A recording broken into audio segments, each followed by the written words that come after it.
Welcome to Sirisha kitchen. చల్లగా హాయిగా తాగాలనుకున్నప్పుడు ఈ విధంగా స్ట్రాబెర్రీ బనానా మిల్క్ షేక్ చేసుకోండి. చాలా టేస్టీగా ఉంటుంది. దీనికోసం స్ట్రాబెర్రీస్ తీసుకొని కట్ చేసుకొని మిక్సీ జార్కి యాడ్ చేసుకోవాలి. ఒక బనానాను కూడా కట్ చేసి యాడ్ చేసుకోవాలి. ఇప్పుడు ఇందులో స్ట్రాబెర్రీ ఫ్లేవర్ కోసం ఒక చిన్న cup strawberry ice cream add చేసుకున్నాను. ఒక కప్పు దాకా పాలు యాడ్ చేసుకోవాలి. బనానా ఫ్లేవర్ నచ్చని వాళ్ళు స్ట్రాబెర్రీతో కూడా చేసుకోవచ్చు. 4 to 5 స్పూన్స్ హనీ యాడ్ చేసుకున్నాక, హనీ వద్దు అంటే పంచదార అయినా యాడ్ చేసుకోవచ్చు. అన్నీ కలిపి మిక్సీ చేసుకోవాలి.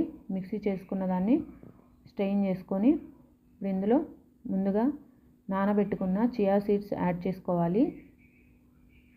ఈ విధంగా యాడ్ చేసుకొని మిక్స్ చేసుకొని ఫ్రిడ్జ్లో పెట్టుకొని 1 అవర్ చల్లగా సర్వ్ చేసుకుంటే strawberry banana milk shake ready అవుతుంది. స్కూల్ నుంచి వచ్చేసరికి పిల్లలకి